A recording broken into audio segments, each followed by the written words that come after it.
Hello guys, meron tayo ngayong ginagawang ilang inches to? 55 inches na Bisol na Smart TV or Android. Ang issue nito mga sir ay ang tawag nito, nagbubot lang tapos wala, hindi natutuloy, minsan natuloy, minsan ayaw. Ngayon binuksan natin kasi halos 1 week na sa akin to. Kaya ito, ang nakita natin dito mga sir ay ito, parang tinuluan ng tubig or hindi ko alam kung tubig yan.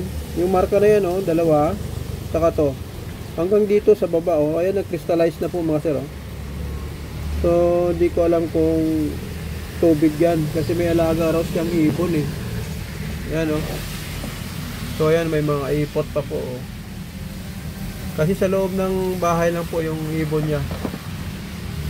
Malamang baka dito humapon yun. Ayan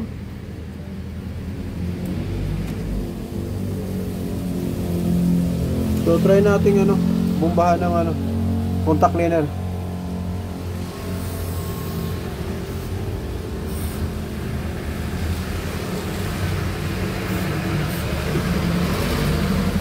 Okay. Tapos kususin natin ng brush. Kususin natin ng brush para matanggal yung nag-crystallize na na liquid yung dumaloy dito.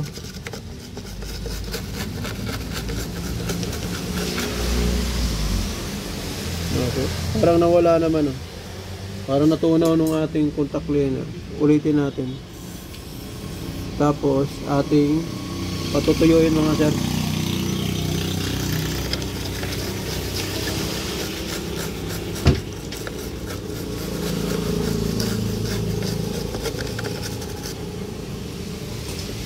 Okay, yan. Patuyuin na lang natin yung maigi. At yan po, malinis na mga sir. Ngayon ay i-blower natin para mas mabilis matuyo.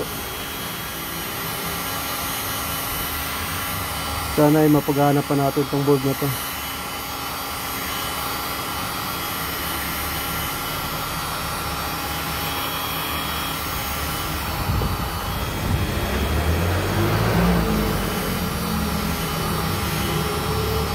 Okay.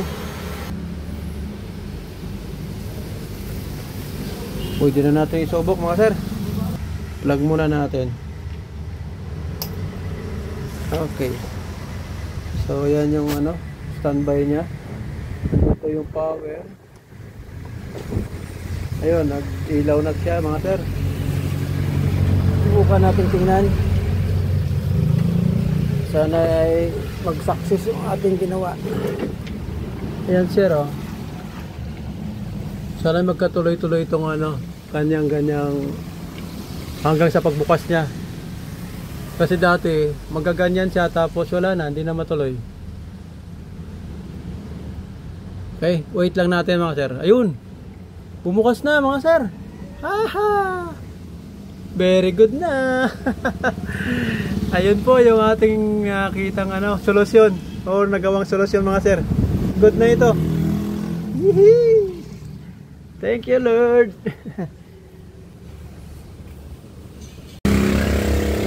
So ayan na po siya ngayon mga sir. Dissolve.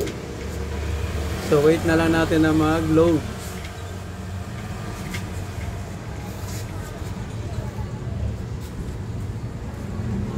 Lapad na itong TV na to.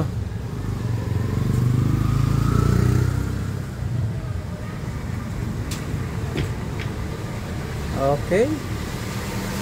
So far, so good. Wala namang guhit mga sir. So pwede nang kunin yung debossing ito.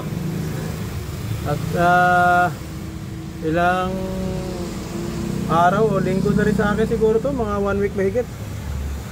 Kaya ito, pwede na umuwi ito. Thanks for watching mga guys.